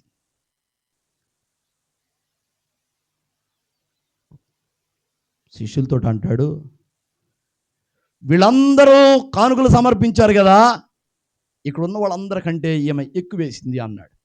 అదేంది ప్రభు, 2 వేసింది, 2 కాసులేగా. అవును, 2 కాసులే వేసింది. ఇక్కడ ఉన్న వాళ్ళందరూ ₹1,00,000 ఉంటే మహా 10,000 వేశారు దశంభాగం. లేదు మేము ఎక్కువ వేస్తామన్న వాళ్ళు 20,000 వేశారు, 50,000 వేశారు. మొత్తం అయితే ఇలా. కానీ ఈ ముందే తనకు జీవనాధారమైన 2 కాసులు, తన బ్రతుకు గురించి ఆలోచించుకోలేంగా, ఇది దేవునికే. ఈ 2 కాసులు మరలా నా జీవితంలో నేను సంపాదించి మరలా వేస్తానో లేదో దేవునికి తెలియదు, ఇదే మంచి అవకాశం అని ఆ 2 కాసులు వేసేసింది పెట్లో. అందరికంటే ఎక్కువ వేసిందేమా అన్నాడు. ఇచ్చేది దేవుడు మెచ్చే విధంగా ఉండాలి. నువ్వు ఇచ్చే కానుక వేయొద్దు, సణుక్కుంటూ వేయొద్దు, అక్రమ సంపాదన తీసుకొచ్చి వేయొద్దు, దోచుకున్నది తీసుకొచ్చి వేయొద్దు. చెట్టెక్కి చూస్తున్న జక్కయ్య కిందకి రా అనగానే కిందకు దూకాడా? భుజం మీద చెయ్యేసి పోతూ మీ ఇంట్లోనే ఈరోజు నేను బస్ చేయాలి పదా అంటే, ఇక జక్కయ్య ఏం ఆలోచించుకుంటున్నాడు? రాజుగారు ₹2 వసూలు చెయ్యి జక్కయ్య, జనం దగ్గర పన్ను అంటే నేను ₹4 వసూలు చేశా. ₹4 వసూలు చేశా. జనం అప్పటికి అడుగుతానే ఉన్నారు, ఏం జక్కయ్య అన్న, రాజుగారు 2 కాసులేగా వసూలు చేయమంది, నువ్వేం 4 అడుగుతావు ఏంటంటే, రే రాజుగారికి 2, నాకు 2, నాకు 1, మరి నా పై అధికారికి మధ్యలో ఉండవానికి ఇవ్వద్దు నేను? వాళ్ళకి జీతాలు ఆడి నుంచి వస్తాయి, 4 అనేవాడు. అన్న అయ్యా లెవ్వులే అన్నా అంటే కొరడాలతో కొట్టేవాడు దాక్షణంగా. అన్నా నువ్వు కూడా యూదుడివేగా, మేము యూదులేమో, నువ్వు యూదుడివే, నువ్వేమో అన్యుడు కాదు, ఏందంత కఠినంగా ఉంటావు ఏంటంటే, పొలం మతం తర్వాత సంగతే, ముందు డబ్బులు దాక్షిణ్యంగా కొట్టి మరీ వసూలు చేసేవాడు. ఇది జక్కయ్య బతుకు. ఇలా అన్యాయంగా సంపాదించుకున్నది నా ఇంట్లో చాలా ఉంది, మూటలు కట్టి పెట్టా. ఇప్పుడు యేసయ్య నా ఇంటికి వస్తున్నాడు, ఈయనేమో పరిశుద్ధుడు. బాగా పరిచయం ఉన్న వ్యక్తిని పిలిచినట్టుగా జక్కయ్య రా కిందకి అన్నాడు. నా పేరు తెలుసు, నా బతుకంతా తెలుసు ఆయనకి. ఇక ఇంటికి పోతే మూటలన్నీ కనబడతాయి, నేను దాచిపెట్టిన భూమిలో గుంట తీసి పాతిపెట్టినవి కూడా కనబడతాయి. ఎందుకు వచ్చిన బాధ? ఆయన ఇంటికి బాగుమంది వాటిని వైనం చేయాలా. ప్రభువా నేను ఎవడెవడి దగ్గర అంతే అన్యాయంగా లాక్కున్నానో వాడికి 4 అంతలు ఇస్తాను ప్రభు అన్నాడు. ఒక్కసారి జక్కయ్య ఇట్ట చూశాడు. ప్రభు ఏం భలే తీర్మానం చేస్తున్నావే. అంతేకాదు ప్రభువా, మిగతా నా సంపాదనలో సగభాగం పేదలకు ఇచ్చేస్తాను. అయిపోయింది. రెండు స్టేట్మెంట్లు. ఇంకా ఇంటికి కూడా బాలా దారిలోనే ప్రభువా, నేను ఎవరి దగ్గర అన్యాయంగా లాక్కున్నాను 4 అంతలు ఇచ్చేస్తాను, మిగతా నా ఆస్తిలో సగభాగం పేదలకు ఇచ్చేస్తాను ప్రభు అన్నాడు. అప్పుడు అన్నాడు, శబాష్, నేడు జక్కయ్య ఇంటికి రక్షణ వచ్చింది. ఇక జక్కయ్య కుటుంబం అంతా ఆశీర్వదింపబడిద్ది, దీవించబడిద్దిగా. ఎందుకంటే అక్రమమైనది తొలగించుకోవాలని తీర్మానం చేశాడు. చూడు, ఎన్నోసార్లు దేవాలయంలో కారు కేసి ఉంటాడు జక్కయ్య కూడా. వేసి ఉంటాడు, యూదుడేగా కాను కేసి ఉంటాడు. దాంట్లో అక్రమ సంపాదన ఎంతో, దోచుకున్నది ఎంతో ఉంటుంది. కానీ ఈసారి నుంచి దేవుని మందిరంలో అర్పించేది ఇక అక్రమ సంపాదన లేదు. ఏంది, అన్యాయంగా దోచుకున్నది లేదు. ఇక ఏదైనా అర్పించాడు అంటే న్యాయబద్ధంగా అందరికీ. అది అన్యాయంగా దోచుకున్న అక్కడ 4 అంతలు, పేదలకి సగము. ఇప్పుడు దాకేమో పేదలకు కనీసం 10 రూపాయలు ఇవ్వడానికి కూడా చెయ్యి రాలా. అవసరమైతే కుటుంబం కోసం, దేనికోసం ఎంతైనా ఖర్చు పెట్టుకుంటాడు. పేదలు గుర్తుకు రారు. కానీ ఇప్పుడు యేసయ్య చెయ్యి భుజం మీద బట్టంతో పేదలు గుర్తొచ్చారు. ఇన్నాళ్ళు పేదల్ని నేను నిర్లక్ష్యపరిచాను. నా ఇంటికి వచ్చిన పేద లాజర్ లాంటి వాళ్ళని ఏం వదిలేపో అన్నాను. అది మంచి మనసు కాదు. పేదలకి ఇవ్వాలి, నాకు కలిగిన దాంట్లో పేదలకి ఇవ్వాలి. సగభాగం ఇస్తాను ప్రభువా, నాకు మిగతా ఉన్న దాంట్లో సగభాగం ఇస్తాను. అప్పుడు సంతోషించాడు యేసయ్య.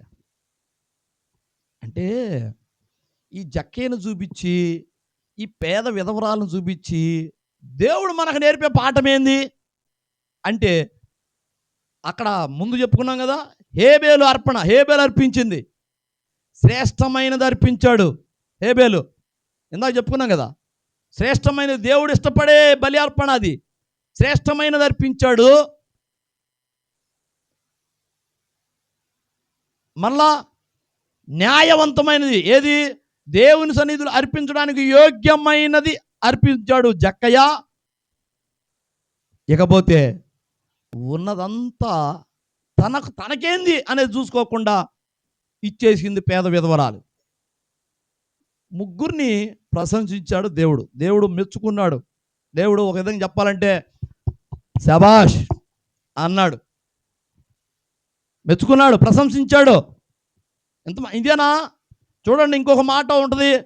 యోహాను సువార్త 6వ అధ్యాయము 9వ వచనం చూడు.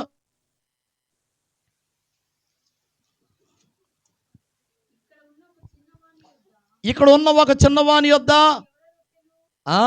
5 యవల రొట్టెలు 2 చిన్న చేపలు, ఇంతమందికి ఇవి ఏమాత్రం అన్నారు. ఎప్పుడు? 3 రోజుల కూటం అయిపోయింది, ఉపవాస కూటం. 3 రోజులు ఉపవాస కూటం అయిపోయిన తర్వాత అందరూ ఇక ఖాళీ కడుపుతోటి పోవాలిగా వీళ్ళకి ఏదన్నా పెడదాము. యోహాను పేతురు అన్నాడు, ప్రభువా, ఏంది ఇంతమంది ఉంటే, 5,000 మంది ఉంటే వీళ్ళకి ఏం పెడతాం, మనం యాడిని తెచ్చి పెడతాం? కొనక్కరాలంటే ఎంత డబ్బులు అవుతాయి తెలుసా? అయినా ఏడ దొరికిదా ఇంతమందికి రొట్టెలో? దేవుడు సిద్ధపరిచి ఉంచుతాడు ఒకవేళ డబ్బులున్నా అన్నారు. అట్లా కాకుండా ఇక్కడ ఎవరి దగ్గర ఏం లేవా అన్నాడు. అరే అబ్బాయిలు, మీ దగ్గర ఏమైనా ఉండియా అంటే, ఆ 3 రోజులు ఉపవాస కూటానికి వచ్చిన పిల్లోడు పాపం వాళ్ళ అమ్మ మరి రొట్టెలు చేపలు ఇచ్చి పంపించింది. ఆ పిల్లోడు మాత్రం 3 రోజులు తింటా ఉన్నాడు. మిగిలిపోయినాయి. ఇంటికి వెళ్ళాలి కదా, తీసుకొని పోవచ్చుగా. ఈ అమ్మ పెట్టింది, ప్రేమతో పెట్టింది, నేను ఎవరికి పెట్టను అనుకుంటా పోవచ్చుగా. ఆడలేదా ఆ పిల్లోడు? నా దగ్గర ఇదిగో ఇవి ఉండే, 5 రొట్టెలు ఉండే, నా 2 చేపలు ఉండే అన్నాడు. మరి ఆడు ఇంటికి పోయేదాకా మరి దారి ప్రయాణంలో మరి ఆకలి అయితే ఇక వాడు ఆలోచించుకోవాలా. ఇప్పుడు అక్కడ నుంచి వారు ఇంటికి పోవాలా, ఊరికి వెళ్ళిపోవాలా. మరి ప్రయాణంలో మరి మధ్యలో ఆకలి అయితే పరిస్థితి ఏంది పిల్లోడికి? దాని గురించి ఆలోచన లేదు. యేసయ్య అడిగాడని ఇవ్వటానికి ఇష్టపడ్డాడు. నా దగ్గర ఇవ్వండి అన్నాడు, చెయ్యెత్తాడు. వాళ్ళు చూసి, ప్రభువా ఇది ఈ పిల్లవాడి దగ్గర 5 రొట్టెలు 2 చేపలు ఉన్నాయి అంటే, సరే తీసుకురండి అన్నాడు. తీసుకొచ్చారు, యేసయ్య ముందు పెట్టారు. ప్రార్థన చేస్తున్నాడు, ప్రార్థన చేస్తున్నాడు. 5 రొట్టెలు కాస్త గంప నిండిపోతుంది. గంప మార్చి పెడుతున్నారు, మళ్ళా నిండుతుంది. మార్చుతున్నారు, అవన్నీ గంపల్లోకి మారుస్తున్నారు, నిండుతుంది. మారుస్తున్నారు, నిండుతుంది. ప్రార్థన చేస్తూనే ఉన్నాడు. ఓ ఏది మన భూమిలో నుంచి నీళ్లు ఉత్పత్తి అయినట్టుగా ఆ గంపలకు నిండుతున్నాయి రొట్టెలు చేపలు. మారుస్తున్నారు, మారుస్తున్నారు, మారుస్తున్నారు. మార్చేవాళ్ళు మారుస్తూ ఉంటే పంచేవాళ్ళు పంచుతూ ఉన్నారు. 5,000 మందికి పంచంగా, ఇంకా వాళ్ళ దగ్గర వీళ్ళ దగ్గర తినంగా మొక్కలు మిగిలిపోయి ఉన్నాయి. ప్రభువా ఇక చాలయ్యా, ఇక చాలు ప్రభువా. సరిపోయినాయి అందరికి వచ్చినాయా? వచ్చినాయి. ఇంకా కావాలా? ఇంకొద్దు, మాకు సరిపోయినాయి, ఇంకా మొక్కలు మిగిలి ఉన్నాయి. అయితే అవి మొత్తం ఏరుకొని రండి, మొత్తం తీసుకొని రండి అంటే అవి మొత్తం మళ్ళా కూడేస్తే 12 గంపలకు మిగిలినాయి. ఈ వాస్తవానికి ఎవరు అవుతాయి? ఆ పిల్లోడు అవుతాయి. ఎందుకంటే అసలు ఆ దేవుడు ఆ విధంగా ఆశీర్వదించడానికి తనకంటూ తన కడుపుకి, ఆ చిన్న కడుపుకి ఉంచుకోకుండా ఇచ్చిన వాడు పిల్లవాడు. అవునా?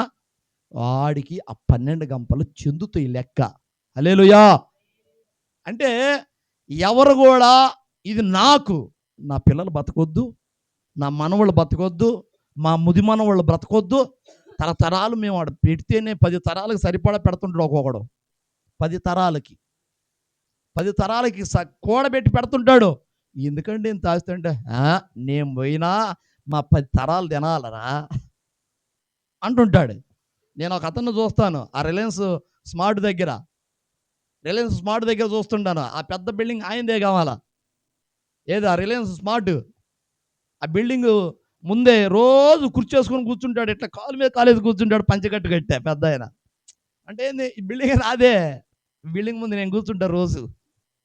బిల్డింగ్ నీదైతే అవ్వచ్చు, రోజు దాని ముందు ఎందుకు ఎండలో? అంటే ఆయన డిగ్నిటీ చూపుకోవటానికి ఈ బిల్డింగ్ నాదే. ఇంకా ఎన్నోడియో అట్లాంటి ఆస్తులు, ఇంకా ఆయనకి ఎన్నోడియో. ఏం చేసుకోనన్ని 10 తరాల దాకా తరిగిపోని ఆస్తి. దాని ఆస్తితోటి, దాని మీద వచ్చే అద్దెలతోటే కుటుంబాలు బతుకుతున్నాయి. హల్లెలూయా. ఆ బిల్డింగుల మీద వచ్చే అద్దెలతోటి కుటుంబాలు బతుకుతుంటాయి. తరాలు పోయినా కూడా తరిగిపోని ఆస్తులు కూడా పెట్టుకున్నారు. ఎవరు కూడా దేవుని కోసం, పేదల కోసం ఇంత ఇచ్చే టైపు కాదు వాళ్ళు. పేదల కోసం ఇస్తుంటే అంత ఉండదు వాళ్ళకి. అర్థమైందా? పేదలు ఎవరన్నా పోతే లేదురా బో అంటారు. ఇంకా మనపోటి కొద్దిగా మధ్యతరగతి వాళ్ళు పేదలే సాటి పేదలను చూసి ఏదో రూపాయి, 2 రూపాయలు, 10 రూపాయలు ఇస్తుంటారు. కానీ ధనవంతుడు తొందరగా ఇవ్వడం. జక్కయ్యలాగా మారు మనసు పొందితేనే ఇక పేదలకు ఇచ్చేసేది. అర్థమైందా? దేవుని పిల్లారా, ఇచ్చేది దేవునికి ఎట్లా ఇవ్వాలంటే సమర్పణ. నాకుండా లేకపోయినా దేవునికి ఇవ్వాలి. ఉన్నదా లేదా చూసుకోవటం కాదు, ఇంట్లో నాకు నా పిల్లలకు ఉందా లేదా చూసుకోవటం కాదు, ముందు దేవునికి ఇవ్వాలి. ఎందుకంటే దేవుడు ఒకటే మాట చెప్తాడు, పేదలకు ఇచ్చువాడు యెహోవాకి అప్పిచ్చువాడు. పేదలకు ఇచ్చేస్తే, నేను చెప్తున్నాను, మీరు ఎవరికైనా అప్పిస్తే మళ్ళీ ఆశిస్తారు, అప్పు రావాలని, అవసరమైతే వడ్డీ కూడా రావాలని ఆశిస్తారు. అవునా? కానీ పేదలైన వాళ్ళకి, నీకు తిరిగి ఇవ్వటానికి యోగ్యత లేని వాళ్ళకి నువ్వు ఇచ్చేసి వదిలేసేయి. వాడు ఇవ్వటానికి అవకాశం లేదు, ఉంటే న్యాయంగా వాడే తెచ్చిస్తాడు, లేదనుకో వాడి కర్మ అని వదిలేయి. అలాగ నువ్వు ఎప్పుడైతే ఇచ్చి వదిలేస్తావో నీ ధనము పరలోకంలో వడ్డీతో సహా నువ్వు కూర్చుకుంటావు. ఎందుకంటే పేదలకు ఇచ్చువాడు యెహోవాకి అప్పిచ్చువాడు. ఆ వాక్యం ఎప్పుడు మర్చిపోవద్దు.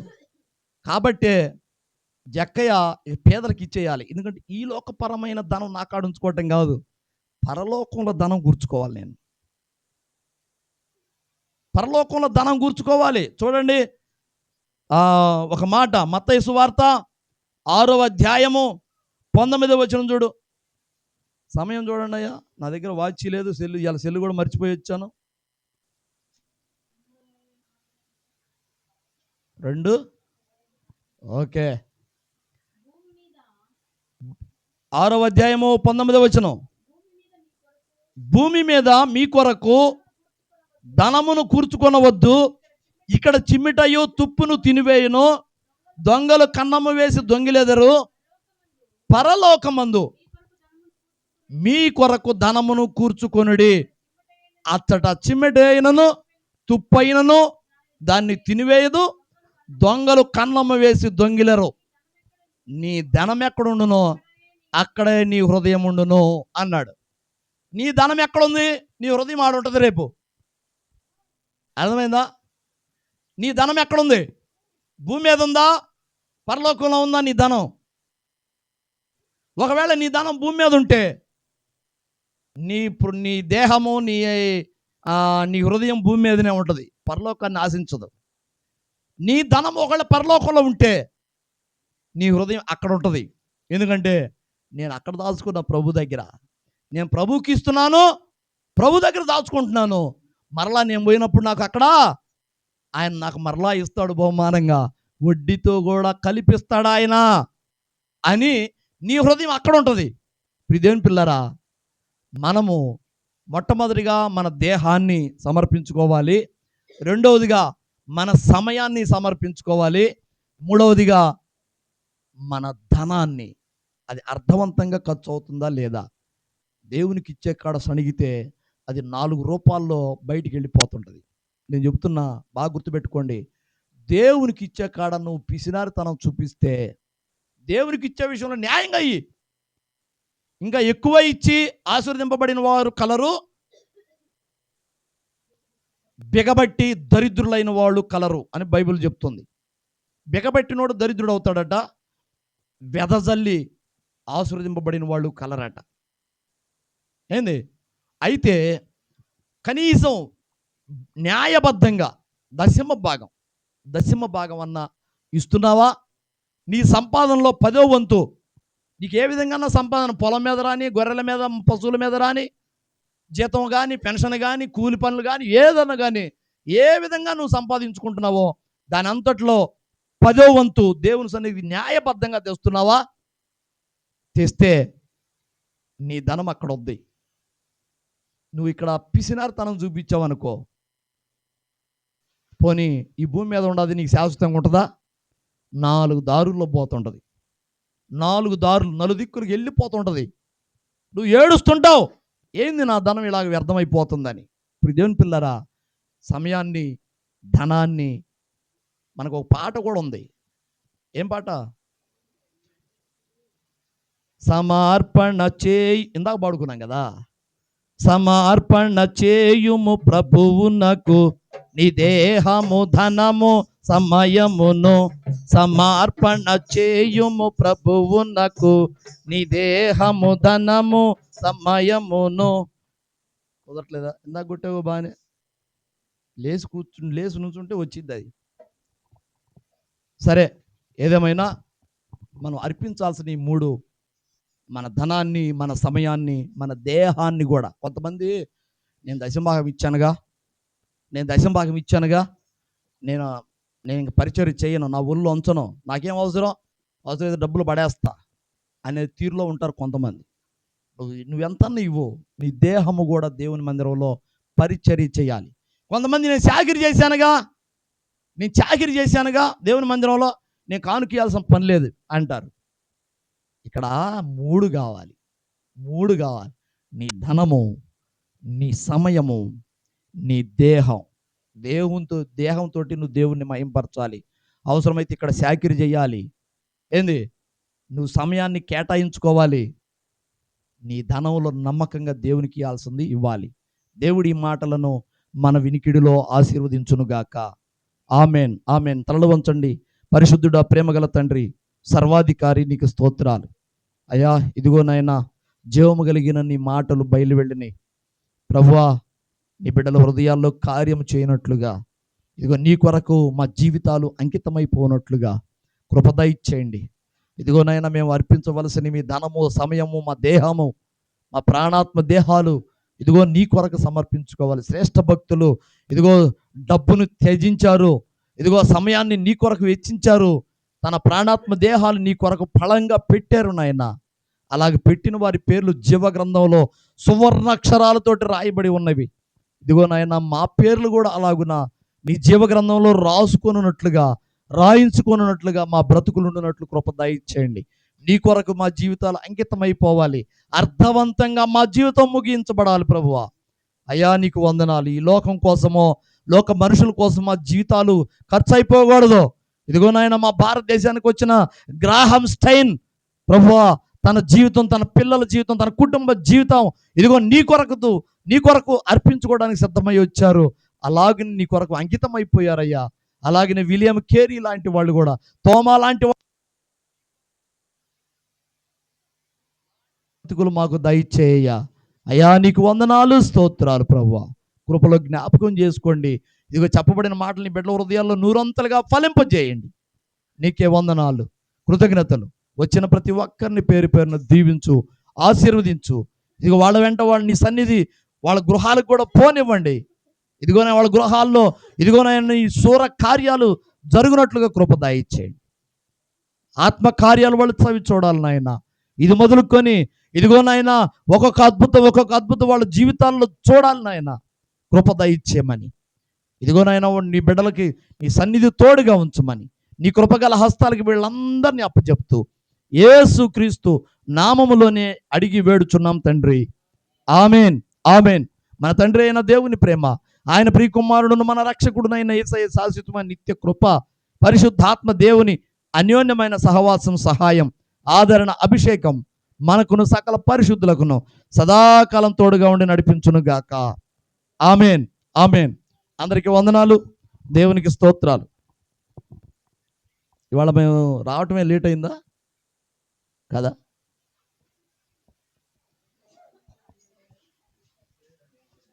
ఏం కాదు, చూడు.